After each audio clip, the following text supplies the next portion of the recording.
இன்றைக்கி நம்ம ஸ்பெஷலாக என்ன குக்கிங் பண்ண போகிறோன்னா lemon rice with fish fry and and egg fry. ஓகேங்களா? இது பார்க்க சிம்பிளாக தான் இருக்கும், பட் ரொம்ப டேஸ்டியாக இருக்கும். வாங்க நம்ம அதை எப்படி பண்ணலான்னு பார்க்கலாம். ஓகேவா? இது வந்து நம்ம சவுதிக்கு ஃபஸ்ட் டைம் வரவங்களுக்கு வந்து ரொம்ப யூஸ்ஃபுல்லாக இருக்கும். கண்டிப்பாக பேட்டை பராக் சேனலுக்கு சப்ஸ்கிரைப் பண்ணுங்கள், லைக் பண்ணுங்கள், அப்புறம் ஷேர் பண்ணுங்கள். ஃபஸ்ட்டு நல்லா மீன் எடுக்கிறோம். மீனில் நல்லா மசாலாவை போட்டு அதுக்கு கொஞ்சம் உப்பு கொஞ்சம் போட்டுட்டு ஆயிலில் கொஞ்சம் ஊற்றி நல்லா ஊற வைக்கிறோம். நல்லா மசாலா போட்டு மீன் மேலே நல்லா ஃப்ரை பண்ணுறோம். இது நம்ம செஃப் முத்துக்குட்டி தான் பண்ணுறாரு. அவர் தஞ்சாவூர் ஸ்டைலில், அவங்க ஊர் ஸ்டைலில் பண்ணுறாராம். எல்லா ஊர்லேயும் தான் பண்ணுவோம், அவர் அப்படி சொன்னது. ஸோ நல்லா மசாலா போட்டு நல்லா தேய்க்கிற அந்த 5 மீன் நல்லா தேய்ச்சி ஊற வைக்கிற பார்க்கும்போதே நம்மளுக்கும் டேஸ்ட்டு எப்படா சாப்பிடணும் போல் தோணுது. எப்போ இது ஃப்ரை பண்ணி கொடுப்பான்னு சொல்லிட்டு தோணுது. ஸோ நல்லா மசாலா போட்டு அதை நல்லா ஊற வைக்கிறதுக்கோசம் எண்ணெயை நல்லா கொஞ்சம் எண்ணெய் மேலே வச்சு ஊதி பக்காவாக பண்ணுறது பாருங்கள். நீங்களும் அது மாதிரி ட்ரை பண்ணுங்கள். இதெல்லாம் நியூ கம்மர்ஸாக வரவங்கள ஈஸியாக முடிச்சிடலாம். யூஸ் பண்ண போகிற டிஷ்ஷை வந்து ஸோ அந்த எலுமிச்சம்பழம் நல்லா புளிரும் லெமன் ரைஸ்க்காக. ஸோ அதுவும் புரிஞ்சிட்டு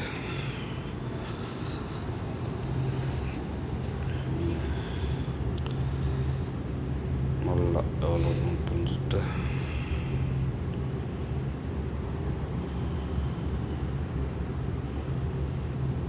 ஓகே.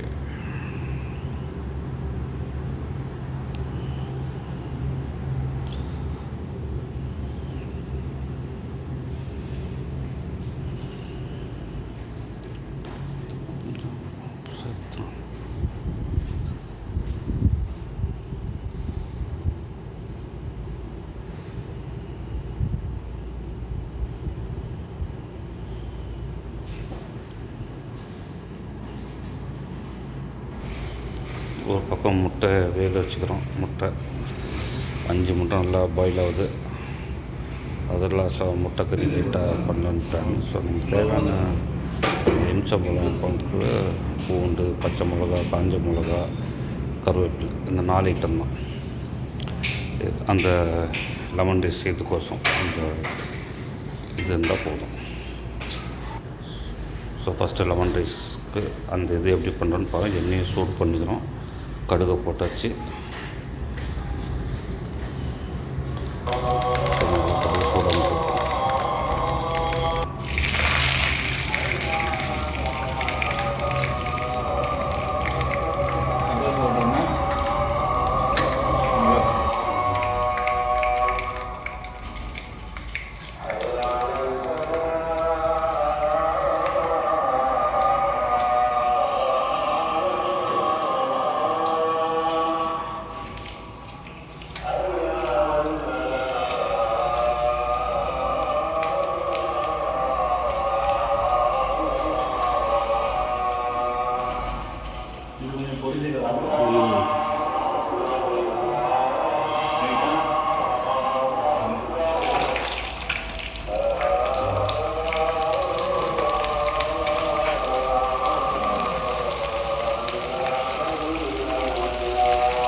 இதெல்லாம் பண்ணுறப்போ அடுப்பு கொஞ்சம் கம்மியாகவே இருக்கணும்னா சீக்கிரமாக கறங்கி விடலாம்.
வெங்காயத்தூள் நிறைய போடணும். நிறையா போடணும். டேஸ்ட்டாக வரும். வெங்காயத்தூள் போட்ட உடனே மஞ்சள் டப்பு போட்டு நேரத்துக்கு அதிகமாக போனீங்கன்னா தேவைப்படுற அளவுக்கு.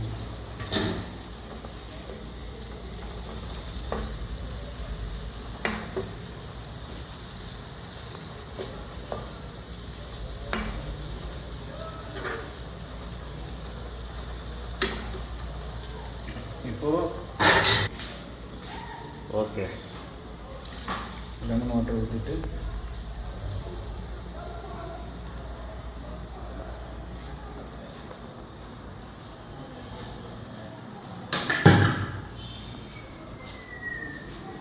கொஞ்சம் கொடுக்க கருவேப்பிலை போட்டுக்கலாம்.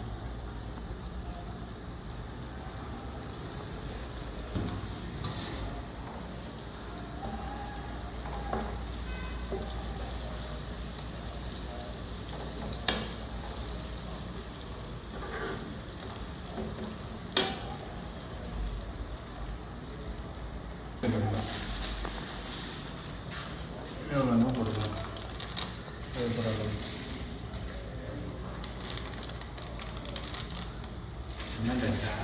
என்ன வண்டிங்களா? அவன் லீவில் இருக்கான். கடலை போட்டு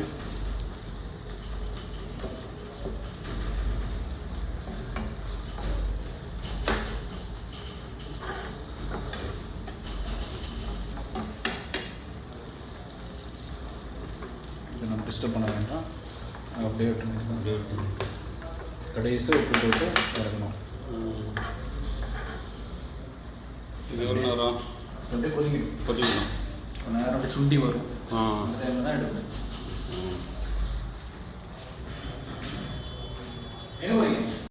ஸோ இதுதான் ஒரு டர்னிங்கான பாயிண்ட். இது கருகிடக்கூடாது. நம்ம ரொம்ப ஜாகிரதையாக இருக்கணும். ஓகேவா? புரிஞ்சிங்கன்னா சங்கோதிக்க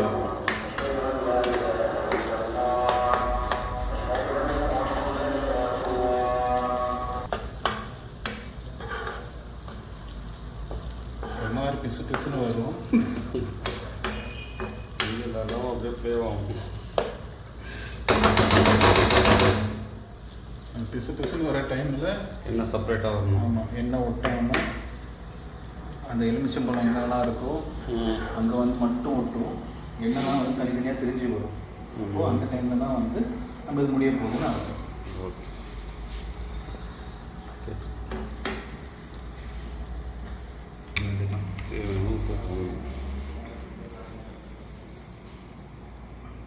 உப்பே தேவையான அளவு.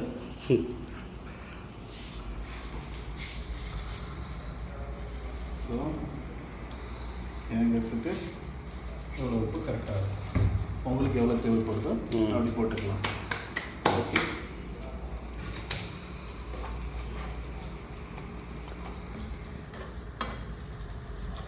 முக்கியமான விஷயம் என்னென்னா உப்பு போட்டு ரொம்ப நேரம் வந்து வதக்கக்கூடாது. ஏன்னா அது கரிஞ்சிடும். ஸோ அதனால் நீங்கள் கரியாத அளவுக்கு உப்பு போட்டு கொஞ்ச நேரத்துலேயே நீங்கள் ஆஃப் பண்ணிக்கலாம். அது முக்கியமான விஷயம். இப்போது லெமன் ரைஸுக்கான எல்லாமே ரெடி ஆகிடுச்சு. நம்ம கேஸ் ஆஃப் பண்ணி வந்துருக்கோம்.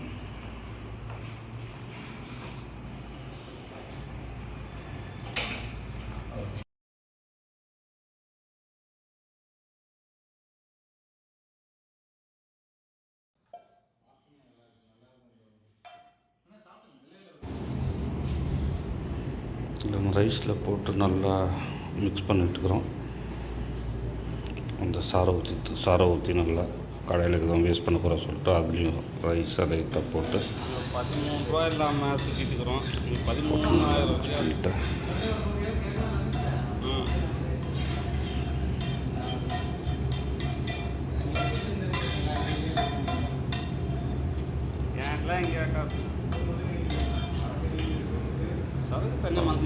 முத்துக்குட்டி எவ்வளோ கஷ்டப்பட்டு பண்ணிட்டு இருக்கிறாரு.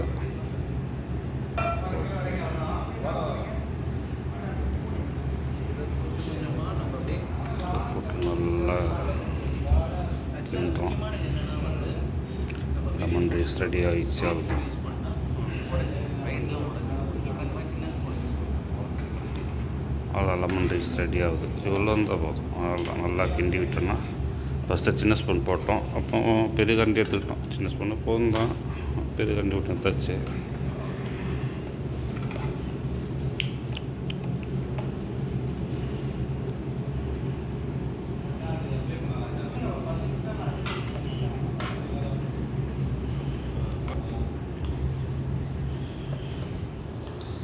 ஓகே,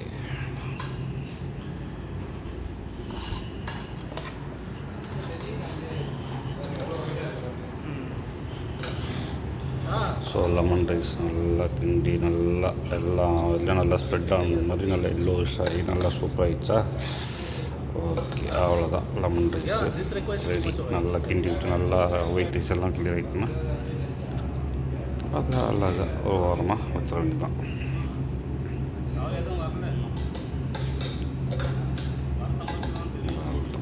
சூப்பர், பார்க்கும்போது டேஸ்ட்டாக வாய் ஊறுதில்ல.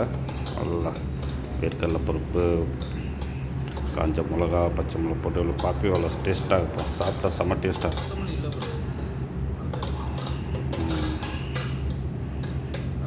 நெக்ஸ்ட் நம்ம மீனுக்கு போகிறோம். ஃபிஷ் ஃப்ரை பண்ண போகிறோம். ஓகே, பேன் நல்லா சூடாக விட்டோம். நெக்ஸ்ட் எண்ணெய் ஊற்றணும். என்ன ஊற்ற போகிறோன்னா செக்கில் ஆட்டின சுத்தமான சன்ஃப்ளவர் ஆயில் தேவைக்கேற்ப ஊற்றி வைக்கணும்.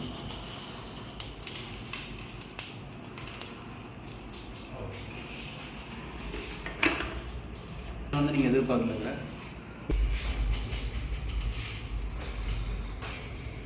ஒவ்வொரு மீனாக பொரிச்சு எடுத்துடலாம். Here it goes. ஒரு நல்லா அரை மணி நேரம் ஊறின மீன்.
மீன் வெந்திருக்கா ஒரு கை வெந்திருக்கா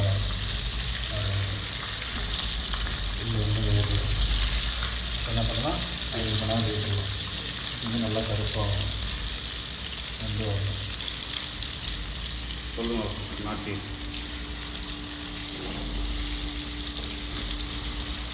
மீன் பொரிக்கிறப்போ நம்ம நோட்டீஸ் பண்ண வேண்டியது என்னென்னா, எப்பயுமே லோ ஃப்ளேமில் தான் குக் பண்ணணும். ஹை ஃப்ளேமில் பண்ணிங்கன்னா அது உடனடியாக வந்து கருகிடும். ஆனால் உள்ளே அது வேகாது, ஆனால் மேலே வெந்த மாதிரி கருகிடும். இன்னொரு முக்கியமானது என்னென்னா, மீன் வந்து எப்படி ஒரு சைடு வந்துருக்கு அப்படின்னு நம்ம கண்டுபிடிக்கணும்னா, அது என்ன ஆகும், ஒரு சவுண்டு கேட்கும், டப்பு டப்பு சொல் அப்படின்னு ஒரு சவுண்டு கேட்கும். அப்படின்னா அது என்ன ஆகும்னா ஒரு சைடு வெந்துருச்சு, நம்ம மாற்றி போடலாம்னு அர்த்தம். இந்த டப்பு டப்புன்னு சவுண்டு வந்துருச்சு. இப்போ நம்ம திருப்பி போட்டுக்கலாம். எப்படின்னு நம்ம பார்க்கலாம். பார்த்தீங்கன்னா அந்த அருமையான கலர் வந்துருக்கு. இந்த கலரு இதுதான் இருக்கும். இது பார்த்தீங்கன்னா நம்ம கடைசி பண்ணி போட்டு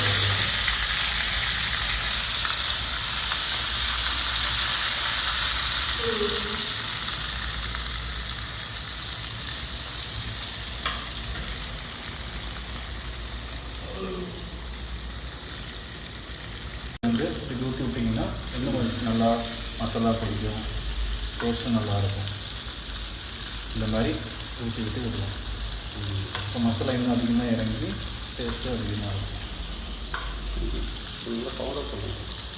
இப்போ நம்ம என்ன பண்ணலாம், சும்மா இருக்க டைமில் இந்த மாதிரி எண்ணெயை வந்து நம்ம அந்த வெந்த சைட்லேயே வந்து திரும்ப ஊற்றலாம். அப்போ இன்னும் மசாலா அதிகமாக பிடிக்கும், டேஸ்ட்டும் நல்லா இருக்கும். இந்த மாதிரி ஊற்றி விடுங்க.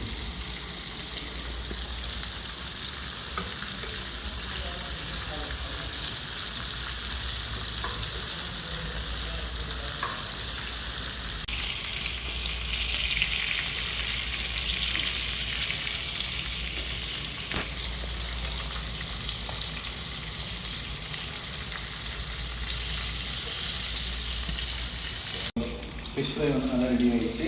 நம்ம இதை எடுத்துடலாம்.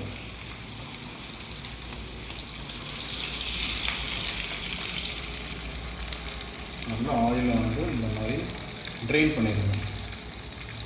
ஓகே,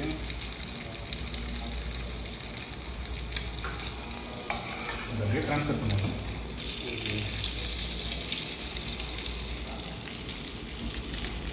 நம்ம எடுத்துகிட்டு வந்துடலாம்.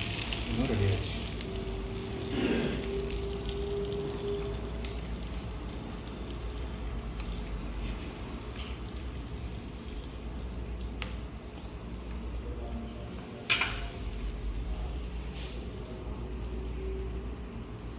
நம்மக்கிட்ட இருக்கிற செகண்ட் செட் ஆஃப் மீன், 2 மீன் வச்சுருக்கோம். அந்த மீனை வந்து நம்ம ஃப்ரை பண்ணி எடுத்துடலாம்.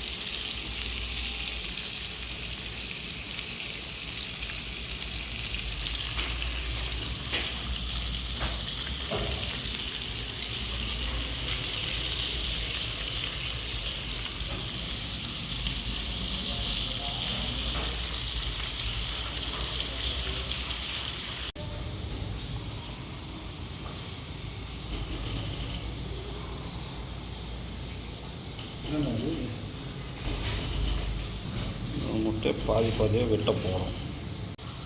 முட்டை பாதி பாதியாக வெட்டியாச்சு.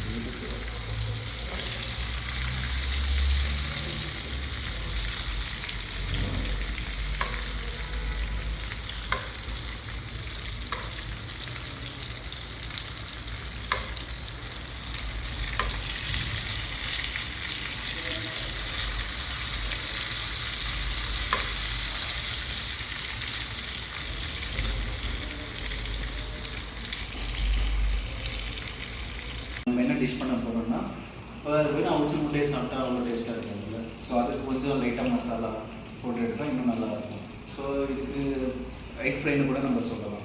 ஓகே, அது எப்படி பண்ணலாம் நான் பார்க்கலாம். கொஞ்சமாக ஆயில் போட்டுக்கலாம், தேவையான அளவு. ஓகே, கொஞ்சமாக ஆயில் போட்டதுக்கப்புறம் அது லைட்டாக சூடாகட்டும். அது சூடான உடனே கொஞ்சமாக ஜீரகம், சின்ன ஜீரகம் போட்டுக்கலாம்.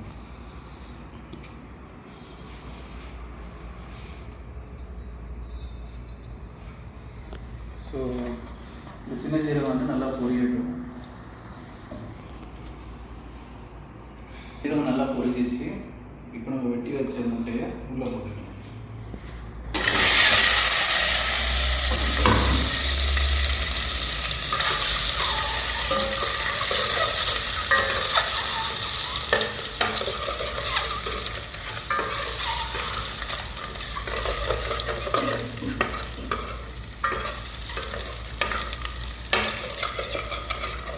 முட்டை வந்து கொஞ்ச நேரம் அந்த ஆயிலில் லைட்டாக ஃப்ரை ஆகட்டும்.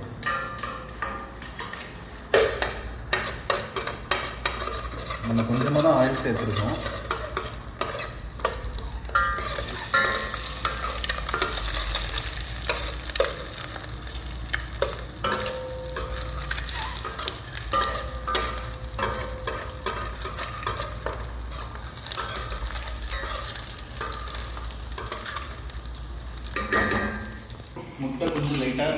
கலர் மாறணும்னா இது தேவையான அளவு கொஞ்சமாக உப்பு. ஓகே,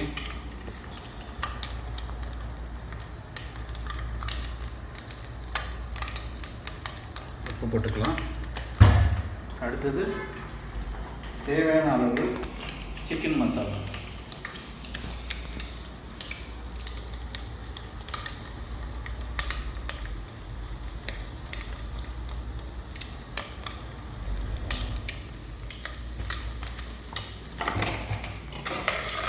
மசாலா வந்து படுற மாதிரி கிளறி விட்டுக்கலாம். பண்ணுறப்பே நல்ல வாசனையாக இருக்கும் ஃப்ரெண்ட்ஸ்.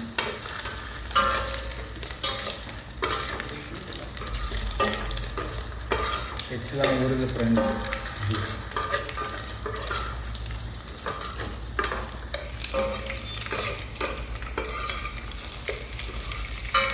அதான் ஃப்ரெண்ட்ஸ், நான் சொன்ன மாதிரி நம்ம எக் ஃப்ரை வந்து ரெடி ஆகிடுச்சு.